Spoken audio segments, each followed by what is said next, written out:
Good evening to all my dear viewers, my students and my friends there in YouTube. Myself Sayan Banerjee and I am again back with my new economics classes. So yes, as we were dealing with the last class of class 12 and we have already started the national income's definition part. We have completed the definition part. We did the next topic, that is domestic income as well as the national income difference. And after understanding the domestic and the national income difference, while talking about the domestic income, I sometimes have talked about the domestic territory, right? I guess those subscribers have already seen my previous video, had followed a particular term, a particular terminology, what I have used in the previous video, in which I said that the domestic territory of a particular country. I was highlighting this particular topic, domestic territory. Today's video is all about domestic territory.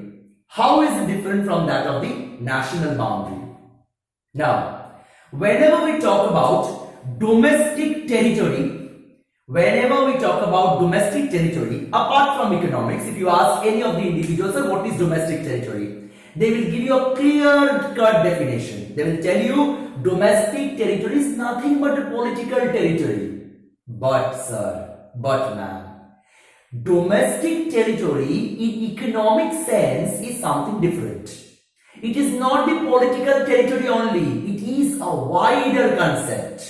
It is also known as economic territory. So point to be noted, my dear. Domestic territory is also known as economic territory, right? In the subject economics. Now my question, the next question that arises is, what is economic territory then? According to United Nations definition, we consider economic territory to be that geographical periphery, to that geographical area which is been administered by a government.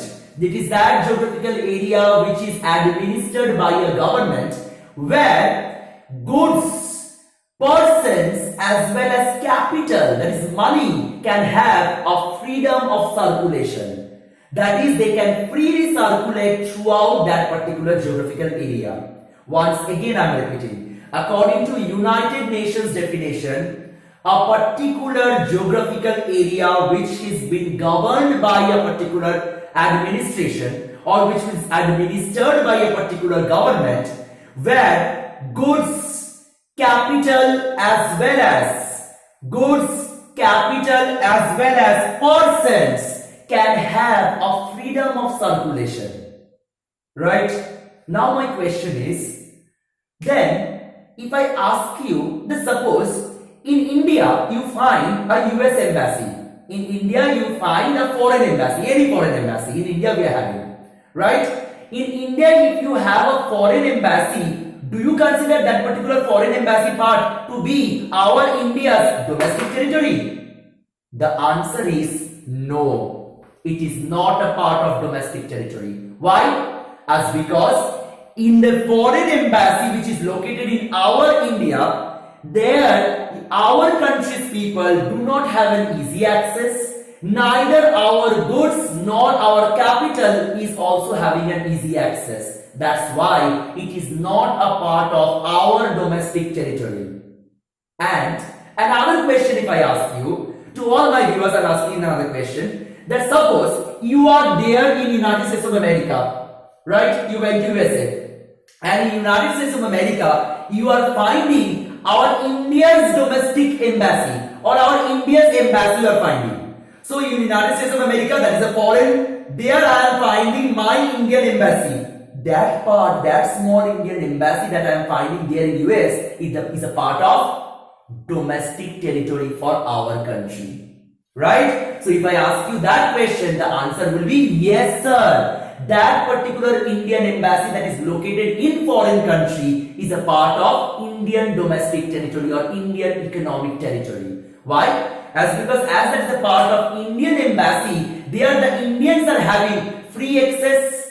There the goods of our country is having a free access. There the capital or money can easily circulate over there from our country to that particular part. So that particular part is a part of Indian domestic territory.